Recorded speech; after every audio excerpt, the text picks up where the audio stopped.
गुरु तेग बहादुर जी के 400वें प्रकाश पर्व का ये अवसर एक आध्यात्मिक सौभाग्य भी है और एक राष्ट्रीय कर्तव्य भी है। इसमें हम अपना कुछ योगदान दे सकें, ये गुरु कृपा हम सब पर हुई है। मुझे खुशी है कि हम सब देश के सभी नागरिकों को साथ लेकर के अपने इन प्रयासों को आगे बढ़ा रहे हैं। अब यहाँ गृह मंत्री जी ने नेशनल इम्प्लीमेंटेशन कमेटी के अध्यक्ष के तौर पर कमेटी के विचारों को हमारे सामने प्रस्तुत किया। जो भी सुझाव आए थे उसको रखा गया था। प्रेजेंटेशन में भी पूरे साल के कार्य योजना के संबंध में एक लचीली रूपरेखा थी, जिसमें काफी सुधार की भी संभावनाएं हैं, नए नए विचारों की भी संभावनाएं हैं। आप सदस्यों की ओर से भी बहुत ही बहुमूल्य सुझाव मिले हैं, बहुत मौलिक सुझाव मिले हैं। और ये बात सही है कि एक अंतर्राष्ट्रीय स्तर पर हमने इस अवसर का लाभ लेते हुए हमारे देश का जो मूल चिंतन है उसको लोगों तक पहुंचाने का ये हमारे लिए बहुत बड़ा अवसर है। वैसे ही समिति में आज यहाँ पर बहुत बड़ी मात्रा में सभी माननीय सदस्य हैं। सबको अपनी बात बताने का अवसर नहीं मिला है, लेकिन मुझे पूरा भरोसा है कि सभी माननीय सदस्य इन विचारों को लिखित रूप में भेजेंगे ताकि इसको और समृद्ध बनाया जा सके और हम अच्छी कार्य रचना करके साल भर के लिए इस काम को आगे बढ़ा सकें। साथियों, बीती 4 शताब्दियों में भारत का कोई भी कालखंड, कोई भी दौर ऐसा नहीं रहा जिसकी कल्पना हम गुरु तेग बहादुर जी के प्रभाव के बिना कर सकते हो। नवम गुरु के तौर पर हम सभी उनसे प्रेरणा पाते हैं। आप सभी उनके जीवन के पड़ावों से परिचित हैं, लेकिन देश की नई पीढ़ी को इनके बारे में जानना, उन्हें समझना भी उतना ही जरूरी है। साथियों, गुरु नानक देव जी से लेकर गुरु तेग बहादुर जी और पूरी गुरु गोविंद सिंह जी तक हमारी सिख गुरु परंपरा अपने आप में एक संपूर्ण जीवन दर्शन रही है।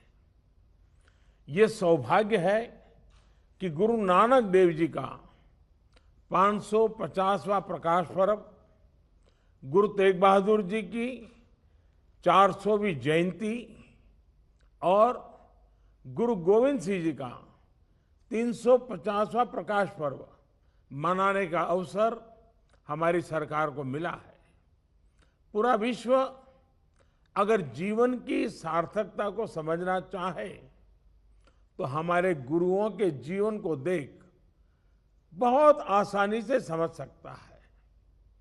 उनके जीवन में उच्चतम त्याग भी था, तितिक्षा भी थी। उनके जीवन में ज्ञान का प्रकाश भी था, आध्यात्मिक ऊंचाई भी थी। साथियों, गुरु तेग बहादुर जी ने कहा है, सुखु दुखु दोनों सम करी जाने और मानु अपमान। अर्थात सुख दुख मान अपमान इन सब में एक जैसा रहते हुए हमें अपना जीवन जीना चाहिए। उन्होंने जीवन के उद्देश्य भी बताए हैं, उसका मार्ग भी दिखाया है। उन्होंने हमें राष्ट्र सेवा के साथ ही जीव सेवा का मार्ग दिखाया है। उन्होंने समानता, समरसता और त्याग का मंत्र हमें दिया है। इन्हीं मंत्रों को खुद जीना और जन जन तक पहुंचाना, ये हम सबका कर्तव्य है। साथियों, जैसी यहां चर्चा भी हुई, 400वें प्रकाश पर्व पर सब साल भर पूरे देश में आयोजन होने चाहिए और विश्व में भी हमें अधिकतम लोगों तक पहुंचने का प्रयास करना चाहिए। सिख परंपरा से जुड़े जो भी तीर्थ स्थान हैं, जो श्रद्धा स्थल हैं, वो इन गतिविधियों को और ऊर्जा देंगे। गुरु तेग बहादुर जी के शब्द, उनके रागों का भजन, उनसे जुड़ा साहित्य, सांस्कृतिक कार्यक्रम, ये जन जन को प्रेरणा देंगे। इसमें डिजिटल टेक्नोलॉजी का उपयोग होने में और उससे ये संदेश पूरे विश्व में नई पीढ़ी तक आसानी से पहुंच पाएगा। और मुझे खुशी है कि आज अधिकतम सदस्यों ने ये डिजिटल टेक्नोलॉजी का मैक्सिमम उपयोग करने के सुझाव रखे हैं। ये अपने आप में बदलते हुए भारत की तस्वीर भी है। हम सभी इन सभी प्रयासों में हमें ज्यादा से ज्यादा लोगों को अपने साथ जोड़ना है। साथियों, इस पूरे आयोजन में हमें गुरु तेग बहादुर जी के जीवन और शिक्षाओं के साथ ही समूची गुरु परंपरा को भी विश्व तक लेकर के जाना चाहिए।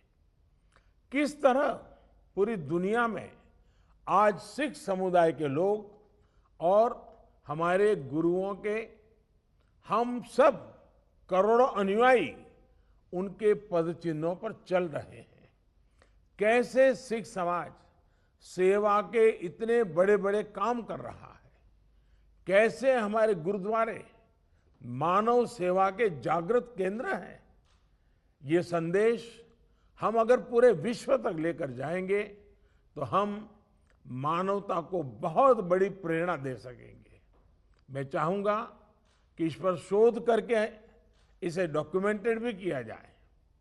हमारे ये प्रयास आने वाली पीढ़ियों का भी पथ प्रदर्शन करेंगे। यही गुरु तेग बहादुर जी समेत सभी गुरुओं के चरणों में हम सबकी श्रद्धांजलि होगी, एक प्रकार से कार्यांजलि भी होगी। ये भी अहम है कि इसी महत्वपूर्ण समय में देश आजादी का अमृत महोत्सव भी मना रहा है। हमारी आजादी को 75 वर्ष हो रहे हैं। मुझे विश्वास है गुरु आशीर्वाद से हम अपने हर आयोजनों में जरूर सफल होंगे। आप सबके उत्तम सुझावों के लिए मैं आपका बहुत आभारी हूं और आने वाले समय में भी आपका सक्रिय सहयोग इस महान परंपरा को आने वाली पीढ़ियों तक ले जाने में बहुत बड़ा योगदान देगी। मैं इस पावन पर्व में गुरुओं के सेवा का जो हमें सौभाग्य मिला है, ये हम सबका गौरव है। इन्हीं शुभकामनाओं के साथ मैं आप सबको भी बहुत बहुत धन्यवाद देता हूं।